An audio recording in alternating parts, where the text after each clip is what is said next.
Weet jy, het jy al ooit stilgestaan en gewonder, hoe word 'n klein vonkie, net so 'n flits van 'n idee, 'n hele volwaardige storie? Dis presies wat ons vandag gaan uitpak met 'n ongelooflike kragtige metafoor, die domino-siklus. Van daardie heel eerste gedagte tot die ekko wat dit in die wêreld laat. Kom ons duik in. Ja, dis die groot vraag, né? Waar op aarde begin 'n mens? Hoe word daardie een vlugtige gedagte iets wat mense kan volg en nog belangriker, kan voel? Wel, dis presies waar ons domino-metafoor inkom. Dit gee ons 'n ongelooflike manier om hieroor te dink. So vergeet vir 'n oomblik van 'n leë bladsy. Dink eerder aan die skepingsproses as 'n hele reeks dominos wat net wag om opgestel te word.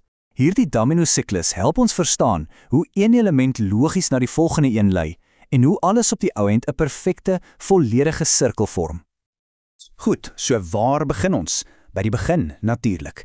En elke groot werk, maak nie saak wat dit is nie, 'n boek, 'n film, selfs 'n liedjie, hulle almal begin op presies dieselfde plek, met 'n enkele klein vonkie. En dit, my vriende, is fase 1 van ons siklus. En kyk daar staan dit, daai heel eerste domino.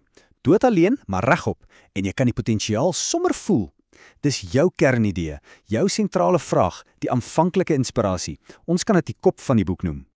Kom ons zoom bietjie in op hierdie eerste domino. Stel jou voor aan die een kant het dit 'n 6 en aan die ander kant 'n onbekende x. Nou die 6, dis maklik. Dis wat jy het, dis jou beginpunt, jou stelling. Maar daai x, dis waar die magie lê. Dis die sleutel. Dit skreeu as dit ware uit dat dit 'n ingeboue behoefte het om aan iets anders te koppel. Dis bestem om nie alleen te staan nie. OK, so ons eerste domino staan stewig. En nou begin die regte werk.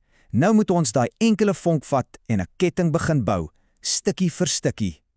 En dis nie net sommer 'n wilde proses nie, dis 'n reeks doelbewuste stappe. Jy begin deur 'n nuwe idee aan jou eerste een te koppel.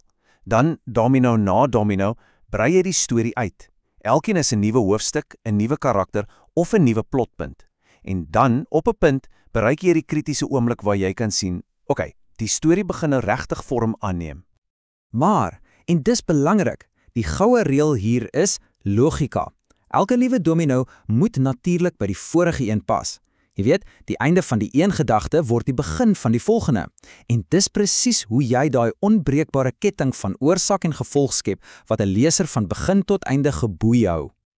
Maar wat nou as jy vasbrand? Jy het nog 'n stukkie nodig, dalk 'n nuwe karakter of 'n onverwagte subplot. Wat dan? Wel, dis dan wanneer die skrywer na hul boksdomino's gryp. Dis jou persoonlike stoorkamer van idees. Dis dalk groot, ja, maar dis steeds gedefinieer. Dis eindig.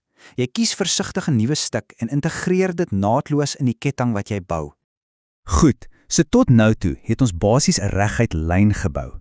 Een domino na die volgende. Maar nou kom die meesterlike stap. Die oomblik wat alles verander, waar 'n lineêre storie in 'n betekenisvolle, samehangende geheel omskep word. En dis hier waar ons die deurslaggewende sprong sien.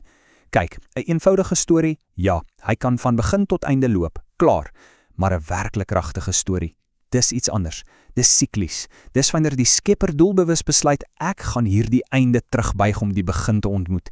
En dis presies daar, waar die dieper betekenis ontsluit word. Hierdie aanhaling man, dit vang daai oomblik net perfek vas. Dis die punt van heelheid, wanneer die heel laaste gedagte by die heel eerste een aansluit. Dis 'n versoening van al jou temas, waar die hele struktuur skielik 'n nuwe, dieper betekenis kry. Die kring is voltooi. Right, die dominos is nou al almal opgestel, in 'n perfekte, geslote sirkel. En nou kom die opwindendste deel, die oomblik waarvoor ons gewag het, wanneer alles in beweging gesit word. Dis die sneller, daai oomblik wat jy publiseer, of die oomblik wat die heel eerste leser die heel eerste bladsy oopmaak. Net 'n ligte stootjie teen daai eerste domino en die energie word vrygestel. En kyk net hoe gaan dit. Daai narratiewe momentum, dit gryp die leser en dra hulle deur die storie. Elke domino stamp die volgende een logies om en daai energie vloei net onstuitbaar deur die hele sirkel wat jy so versigtig gebou het. En dan, klak, val die laaste domino. Die siklus is voltooi. Die einde laat die begin skielik in 'n nuwe lig skyn. En die leser, hulle ervaar daai ongelooflike gevoel van heelheid, van tevredenheid. Hoekom? Want alles het in 'n volle sirkel gekom en 'n diep resonante ervaring geskep. So, al die domino's het geval, die sirkel is voltooi. Maar die storie is nog nie heeltemal verby nie. Wat is die dieper lesse wat ons hieruit kan leer oor die hele skepingsproses? Wel, die fisiese aspekte van die domino self leer ons eintlik nog meer. Dink daaroor, daai spasie tussen elke domino, dis die tyd en die sweet wat tussen elke idee ingaan. Die klank van hoe hulle val, dis die ritme, die tempo van jou storie. En wat gebeur as 'n domino te vroeg val of die ketting iewers vashak? Wel, dis mos 'n perfekte simbool vir skrymersblok, nê? Of daai deel van die storie wat net nie eenvoudig nie wil werk nie. En hier is die werklik pragtige slotgedagte. Daai sirkel van gevalle domino's, jou voltooiende werk, dit lê nie net dood daar nie. Nee, dit begin 'n interaksie met die wêreld hê. Dit word gelees, dit word geïnterpreteer en dit kan die vonk word vir iemand anders se kreatiewe siklus. Jou einde word 'n nuwe begin. So, jy sien, die siklus is voltooi en tog is dit oneindig. En dit los ons met een laaste groot vraag. 'n Vraag vir jou.